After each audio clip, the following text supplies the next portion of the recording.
Olá, bom dia! A Organização Mundial da Saúde divulgou recentemente que o agente causador da gonorreia se tornou uma superbactéria, resistente a todos os antibióticos recomendados para o tratamento da doença e passa a ameaçar a saúde pública global. De acordo com os cientistas, o cenário pode se tornar alarmante e, por isso, é urgente o desenvolvimento de novos fármacos. E para conversar sobre as causas do surgimento dessa e de outras superbactérias, nós recebemos hoje a doutora Marise Freitas, que é do Departamento de Infectologia da UFRN, e Marileide Batista, que é coordenadora do Sinteste RN. Gente, meu bom dia para vocês. Vamos conversar sobre esse assunto que tanta gente chama de virose, né? Outros ficam achando, será que é dengue, será que é alguma coisa? E muitas vezes está com essa superbactéria e não sabe, e a nossa função aqui é esclarecer, né, esses assuntos para quem está em casa. Então vamos lá, Marileide, quais os tipos de bactérias e como elas se desenvolvem, né? Tem aí as mais comuns que a maioria da população já conhece, ou essas superbactérias têm alguma coisa aí de nova para a gente ficar atento? Bom, as formas elas têm formas diferentes, formas de espirito, que espirais, sim, vibriões, que tem formas de vírgula, tem os bacilos e os vírus. Eu acho que uma coisa importante aí, Marilene, nessa coisa do quais são as bactérias e quem são elas. É muita coisa, né? E é importante a população entender que assim, as bactérias, elas fazem parte da nossa vida. Isso. Então, elas estão presentes no nosso organismo, no nosso corpo, sim, elas estão presentes no ambiente, no solo, no ar, na água, né? E aí elas se transmitem, na verdade, por diferentes formas. E no caso, a que você apontou aí como a bactéria que causa a gonorreia, é uma bactéria que tem uma transmissão sexual. A definição, a forma de transmissão dela melhor caracterizada é sexual. Mas elas podem se transmitir por diferentes formas. Então, nós temos bactérias causando infecções na comunidade, por exemplo, a pneumonia, as infecções de pele, que são muito comuns aqui na nossa região. Nos hospitais, as infecções hospitalares, em sua maioria, são causadas por bactérias também, né? E aí também entra nesse escopo das bactérias que são multiresistentes. E se adaptam, né, doutora? Isso, que se adapta ao ambiente e ao homem, né? Nos diferentes habitats, porque para ela tem um habitat, o ser humano, e tem o ambiente inanimado também, onde ela pode sobreviver. E vai aí de cada organismo, né? Se você vai adquiri-la ou não, né? Já que elas estão em todos os lugares, não é isso? Isso, a gente acaba dizendo que desenvolve infecção quem pode, né? Porque, na verdade, assim, quando o indivíduo se expõe a uma bactéria, e nós estamos expostos o tempo inteiro, né? Então, o que determina a ocorrência da infecção? Primeiro, a quantidade de bactéria a qual eu estou me expondo. Esse é um fator definidor. Quanto maior é o volume, a quantidade de células que eu estou me expondo, mais chance de eu me contaminar. A outra é por que via foi por que via essa bactéria chegou. Nós temos algumas portas de entrada que são mais fáceis, né? Então, por exemplo, a pele é uma barreira super importante. Se cair um caldo de bactéria na minha mão, não acontece nada. Mas se cair na minha boca, é possível que eu me contamine. Se cair no olho, também. Então, são portas de entrada. E assim, por exemplo, é a via genital, que é uma mucosa como a boca e facilita o ingresso dela. Um outro fator, então um fator é esse, a quantidade de bactérias, a via pela qual ela entra, e um outro fator é o sistema imune, né, a capacidade do indivíduo responder àquela agressão. Então são fatores que vão determinar o desenvolvimento dela ou não, de uma infecção. E a superbactéria, no caso, né, que a gente falou aqui no início, como é que ela age? Qual é a diferença dela para as demais bactérias? Né, Marileide, se quiser, pode complementar também, fica à vontade. Na verdade, não é que seja uma superbactéria, é que ela se torna resistente a alguns antibióticos. Daí porque o médico muitas vezes tem que prescrever mais de um. Tem que fazer combinações. O tempo também de duração no organismo é maior, não é? Porque, por exemplo, se a doutora se eu vou ao médico e o médico me receita um tratamento com antibiótico e eu parei na metade, isso vai favorecer a bactéria. Isso, ó, ela tocou num ponto que é super importante e que tem um papel bem decisivo nesse processo do desenvolvimento da resistência bacteriana, que é o uso do antibiótico. Sim. O uso inadequado, ou a gente chama uso inapropriado, o uso excessivo, quer dizer, os antibióticos, eles constituem um arsenal terapêutico extremamente importante, eles salvam vidas, né, porque são a nossa principal arma no tratamento das infecções e eles são imprescindíveis. No entanto, e também por isso, né, por ser conhecido de todos como fármacos eficazes para isso, eles são super utilizados, né? Tanto na comunidade quanto nos hospitais.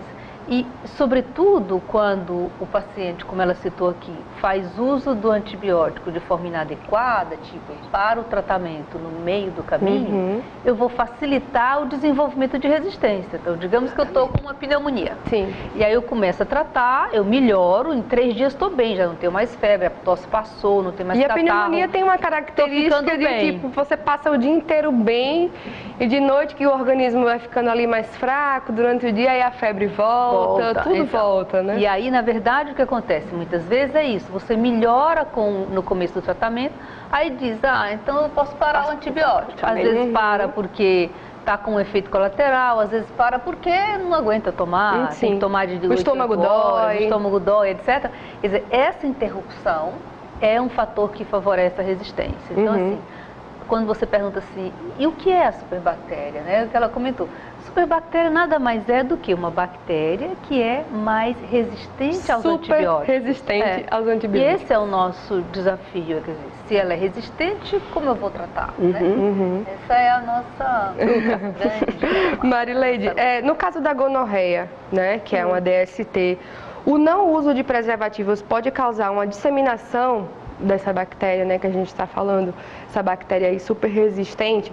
Há outras formas de contaminação, além das que a Marise falou, né, que é a boca, né, a pele, a questão íntima, tudo mais. Existem algumas portas, outras portas aí?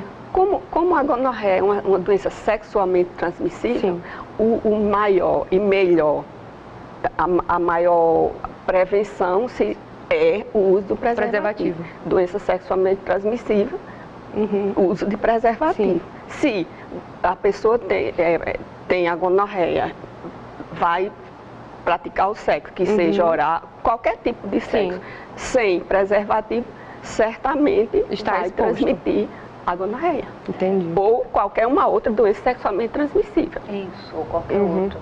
Na verdade, elas andam juntas, né? Exatamente. Se eu tenho sífilis, eu posso ter gonorreia também, eu posso ter HIV, tantas outras coisas, que inclusive agora a televisão voltou a abordar, né, a questão do HIV, porque realmente nos anos 70 e 80 houve aquele boom, né, do aparecimento da AIDS, em especial no Brasil.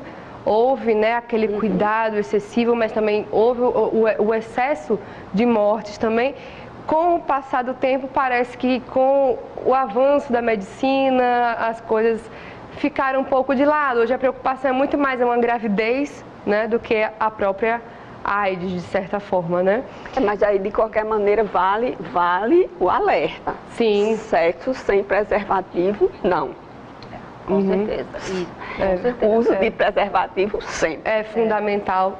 Sempre, né? E a gente vai continuar a falar sobre isso. O assunto de hoje é a superbactéria, que a gente já falou aqui um pouco no primeiro bloco. Segundo bloco, 30 segundinhos, não sai daí que a gente já volta.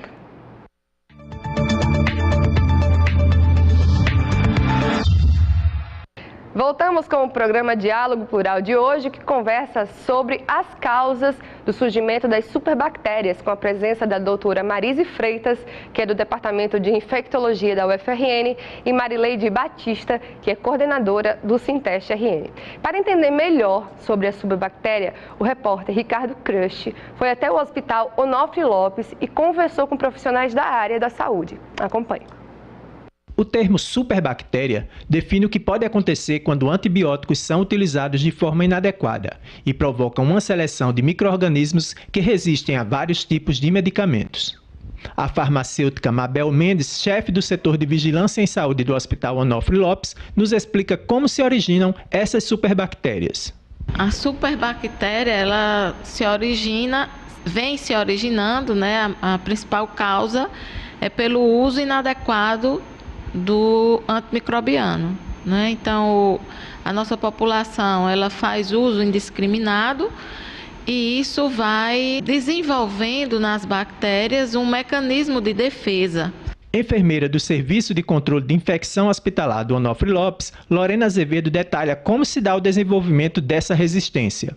A partir da ação do antimicrobiano, que vai ser diversa, conforme a sua classe, conforme seu mecanismo de ação, os micro-organismos também, ao serem expostos a esse antimicrobiano, ele vai desenvolvendo mecanismos de resistência. Ele vai reconhecendo esse mecanismo e, por, às vezes, seleção, por uma alteração genética, existe os micro-organismos resistentes. Em 2010, uma resolução da Anvisa deixou clara a restrição ao uso de antibióticos. Questionada se essa medida foi tardia, Mabel nos responde. O controle dos antimicrobianos, ele já existia, né? Assim, não é um medicamento que era prescrito indiscriminadamente. Porém, a população, ela tinha esse acesso, né? Porque se a gente disser que é um controle tardio, a gente diz que agora a população não consome antimicrobiano sem ter a receita. E a gente sabe que isso não acontece. Se seu pai fez um tratamento de antimicrobiano e não utilizou todos os comprimidos e você quiser continuar, você pode. Então, na verdade, não é ter ou não ter a receita. O que a gente precisa, enquanto usuário, é entender o quanto isso nos prejudica. A farmacêutica finaliza explicando como a população pode contribuir para o controle desses micro-organismos. Então, na verdade, é a população quem precisa realmente participar. E, por outro lado, a gente também compreende o lado do usuário, pela dificuldade de acessos e tal, e também pelo desconhecimento da importância daquilo ali, né? Então, nós, profissionais de saúde, temos essa responsabilidade de estar transferindo esse conhecimento. É isso. Daqui a pouco a gente vai falar sobre a questão da automedicação, que é um tema de suma importância. Mas, Marise, o ciprofloxacino, que é o antibiótico mais usado no combate à doença, né? Teve resistência detectada em 97% dos países avaliados pela OMS. Quais as outras opções de tratamento hoje? Com isso a gente tem um número restrito de opções, né? Porque assim, você está se reportando ao gonococo, né? Sim. Que é a bactéria que causa a gonorreia, que é uma doença muito prevalente, comum, que em geral nós tratamos em casa, né? Em nível ambulatorial. O indivíduo, na maioria das vezes, são raras as situações nas quais ele precisa internar para fazer o tratamento e, portanto, é tratada em casa. Então, até recentemente, nós dispunhamos de antibióticos orais para tratar a gonorreia e o ciprofloxacino é um antimicrobiano possível de ser utilizado oral, cômodo, né?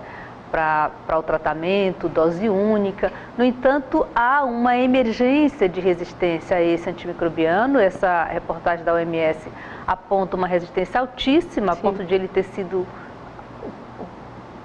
trocado enquanto droga de escolha no primeiro mundo.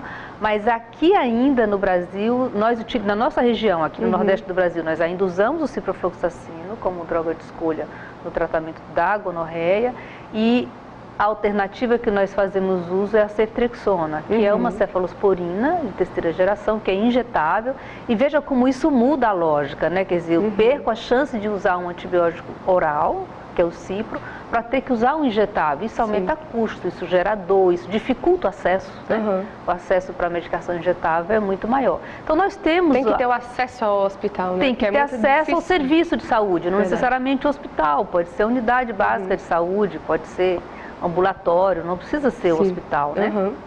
Mas o fato é que a resistência ao cipro, que na verdade é uma ocorrência recente, mas que vem alarmando realmente o mundo, ela nos leva, na atual conjuntura, para o uso de um medicamento injetável, que é a ceftriaxona. Marileide, se quiser, Marise, fica à vontade para complementar. Mas quais os riscos da automedicação? A gente viu aí na matéria que a questão do controle, né, do antibiótico e tudo mais, mas tem aquelas pessoas que conseguem uma receita aqui e tudo mais, não, eu já sei o que é que eu tenho que tomar, tudo mais, e no final acaba diminuindo o tratamento, parando o tratamento na metade e tudo isso. E a gente sabe que essa automedicação tem sido feita para tudo, né? Para uma gripe, para coisas mais comuns. Qual o risco? O risco é exatamente fazer com que, ou contribuir para o fortalecimento da bactéria. Ao invés de ela ser tratada com um antibiótico de mais... O espectro adequado, isso, né? O médico vai ter que fazer malabarismo, né? Na verdade, porque vai ter que sair fazendo junção de antibióticos para que essas bactérias sejam eliminadas. Entendi. Então, a automedicação prejudica, o uso inadequado também. E acho assim, é muito importante a população compreender que antimicrobiano é um medicamento que deve ser prescrito pelo médico. É importante que o paciente não decida que ele precisa ou que antibiótico ele quer tomar, baseado na experiência do vizinho, do amigo, Sim. do familiar, né? Sempre tem alguém para dizer alguma coisa. Porque ele é um medicamento prescrito em situações muito especiais, com uma dose adequada, tem um tempo específico para ser usado. Se for utilizado de forma inadequada, ele vai ser ineficiente e pior, ele vai selecionar resistência. Então, essa resolução da Anvisa, que já tem 7 anos, que regulamenta que para prescrição de antibiótico, para que uma pessoa vá à farmácia e compre antibiótico, ele precisa de uma receita médica, isso é fundamental, é extremamente importante. E é importante que tentemos, que nos esforcemos para respeitar isso. Quer dizer, a farmácia tem todo um controle e a população precisa respeitar isso também, entendendo que isso é para a proteção dela. Na verdade, a gente precisa limitar o uso inadequado do antibiótico, né? E na comunidade, a principal forma dessa limitação é evitar a automedicação e tomar o medicamento de forma correta, como foi prescrito, né? Sem burlar as tomadas, o horário das tomadas, sem interromper antes da hora, sem tomar mais do que o tempo necessário, né? Quer dizer, são todos fatores que podem favorecer a resistência. De forma mais sucinta, né, para a gente poder ir para o terceiro bloco, as restrições à venda de antibióticos no Brasil foram tardias, né? Como você bem falou, 7 anos, né? De 7 anos para cá. Como é a comercialização desse tipo de medicamento em outras partes do mundo? Existe essa restrição também? Existe. No mundo inteiro, o antibiótico é um medicamento de uso restrito, restrito à prescrição médica, certo? O acesso à farmácia não é livre. Não consigo chegar na farmácia e dizer, eu quero uma claritromicina, eu quero uma amoxicilina. Não, precisa de receita médica. Até porque muitos medicamentos aí, sejam eles quais forem, em excesso, 1 hora, vai começar a dar problema. Fiquem aí que daqui a pouco a gente volta com o nosso último bloco. 30 segundinhos, eu já volto.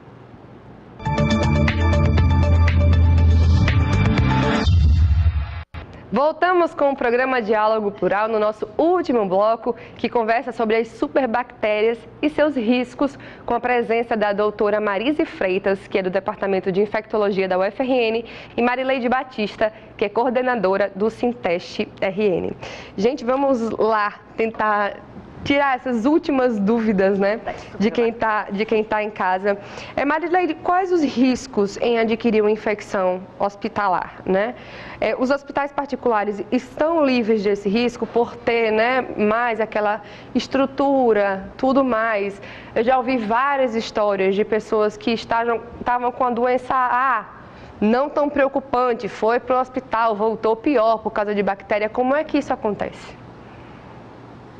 Bom, os hospitais eles não estão isentos, seja ele particular ou público. Sim. Todo e qualquer hospital, quando a pessoa entra, que seja para visitar ou paciente, ele corre risco de infecções.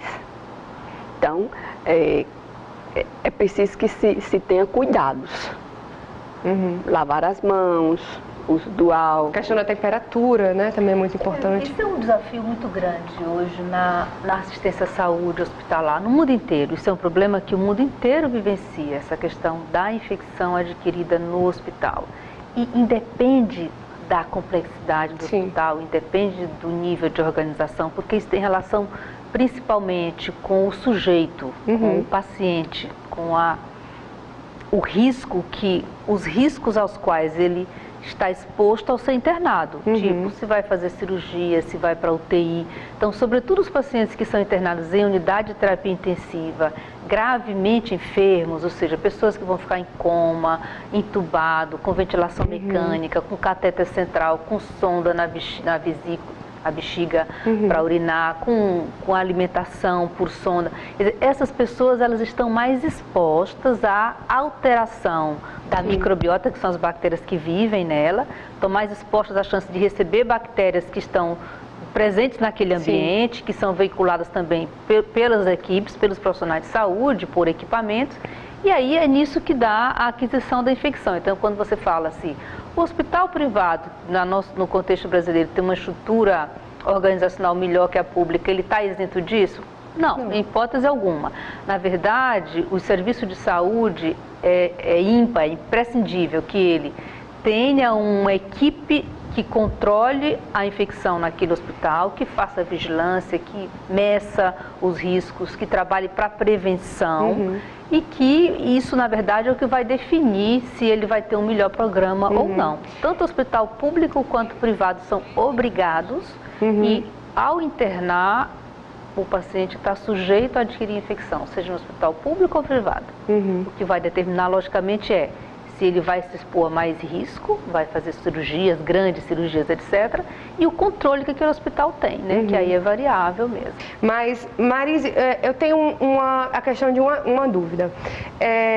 Quem tem doenças crônicas, por exemplo, tem uma maior facilidade de pegar doenças, não é? Infecções, gripes, qualquer coisa de uma forma geral. Está mais suscetível àquilo ali. E aquela pessoa vai 1, 2, 3 vezes ao hospital com problemas respiratórios, uma bronquite que vira uma pneumonia, e vários médicos no PS atendem diferentes horários, né? São médicos com visões diferentes muitas vezes. Como é que o paciente desse, que sabe que tem uma doença crônica, deve agir? Então, os pacientes que têm doenças crônicas, exemplo, doença pulmonar crônica, os asmáticos, os diabéticos, pacientes que têm doença renal, pacientes com câncer, né? São pacientes que, logicamente, utilizam mais o serviço de saúde, vão mais, internam mais, né? As doenças os expõem a isso, e em função dessa... E tem um outro fator também, nessas doenças crônicas, um fator descompensador comum é a infecção. Em geral, um DPOC, um diabético, descompensa porque adquiriu uma infecção. Então, isso já é um fator facilitador. E isso faz com que ele frequente mais o serviço de saúde e faz com que ele tome mais antibiótico mesmo do que a população em geral. Então, esse é um grupo especial que está sujeito ao risco, um risco maior de adquirir bactérias resistentes. Né? O que é o tema do programa de hoje, eu acho que é importante a gente ter claro que assim, não é simplesmente você internar no hospital que vai te dar a chance de ter uma bactéria resistente. Para as pessoas não ficarem assustadas achando que agora vai ter bactéria resistente em todo mundo. Não. Bactéria multiresistente é uma bactéria que ela vai acometer indivíduos com algumas especificidades. Quais são elas? Indivíduos que estiveram internados em UTI ou estão internados em UTI têm uma chance maior. Indivíduos que fizeram uso recente de antimicrobianos, sobretudo antibióticos em pacientes internados. Indivíduos que têm algum grau de imunossupressão, então os que têm câncer, os que têm HIV estão descompensados, então são indivíduos com uma chance maior. Então sempre comunicar, né, ao médico. Com certeza. Estou tomando isso, estou tomando aquilo. Então a informação sobre se está usando antibiótico ou fez uso recente é super importante para a gente, para ajudar a escolher o melhor antimicrobiano para ele, para evitar que ele seja alvo de uma bactéria resistente lá na frente. Para a gente finalizar o programa, eu vou estender a pergunta para as duas. Qual a orientação para quem vai viajar ou deve retornar de um país em situação de risco de epidemia, por exemplo? Por bactéria resistente? Veja, bactéria resistente, gente, ele é um problema dentro do hospital. Tá certo? Então, assim, vou viajar para onde quer que seja, estou indo para passear, não se preocupe com bactéria resistente. Não tem que tomar vacina? Não tem vacina, não tem nada. Agora, se você, por exemplo, nós somos um país, América Latina de um modo geral, nós temos uma ocorrência maior de infecções por bactéria resistente, tanto gram-negativos quanto gram-positivos, que causam infecções de urina, de ferida operatória, de pulmão, né? Corrente sanguínea. Então, se vier um turista para o Brasil e ele sofreu um acidente e precisar ficar internado, e for uma condição grave, ele vai parar na UTI, ele faz cirurgia, etc., ele está exposto. Sim. E, na verdade, não há o que fazer. Quer dizer, o que a gente tem que fazer é cuidar bem, se ele tem um bom sistema imune e ele é bem cuidado, ele tem uma chance alta de sair bem, ok?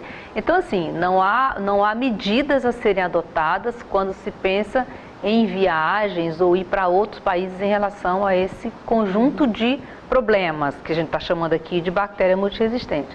Lembrando que esse é um problema cujo foco principal é o ambiente hospitalar. Sim. E ele está localizado dentro da terapia intensiva. Então, quem está sujeito à bactéria resistente são as pessoas que são mais gravemente enfermas. Então, isso de alguma forma é ruim porque ele já é mais grave, vai ter uma infecção por uma bactéria que eu vou ter dificuldade de tratar, então isso provavelmente vai resultar em uma mortalidade maior. Né? E a literatura tem mostrado isso, que as pessoas que adquirem infecção por bactéria resistente, elas têm uma chance maior de morrer mesmo, né? Por vários fatores, porque ela já era mais grave e porque tem dificuldade de tratar. Entendi. É todo um cuidado bastante específico, né, para que a gente se livre dessas superbactérias e de outras também, e aí, né? na verdade, a gente tem, assim, a adoção de hábitos saudáveis de vida é extremamente importante. Então, o indivíduo que é tabagista, o indivíduo que é obeso, esse indivíduo vai ter mais problemas se ele internar. No pós-operatório dele é mais difícil do que um que tem vida saudável, que faz atividade física, que está com peso adequado, que tem uma alimentação equilibrada, quer dizer... A vida equilibrada, com uma alimentação saudável, com álcool ponderado, né? Não vou dizer que não beba álcool porque é bom, mas assim, álcool não em demasia, tudo isso são fatores que proporcionam ao indivíduo maior resistência, inclusive para recuperar ou mesmo para resistir ao risco de infecção, né? Doutora Marise e Marileide, muito obrigada pela presença das duas. Sejam bem-vindas e venham mais vezes para a gente falar sobre saúde, porque saúde está em primeiro lugar, né? O resto a gente resolve, mas a saúde tem que estar em dia. E se você quiser mais informações sobre esse e outros assuntos, sobre o nosso Diálogo Plural, acompanhe as atualizações no nosso Twitter, o @SintestRN, no nosso site, o www.sintestrn.org.br. Lá você vê os outros programas também passados, ou na nossa página do Facebook, que é o facebook.com/SintestRN. A você um ótimo sábado, um ótimo final de semana e até a próxima semana, se Deus quiser. Tchau, tchau.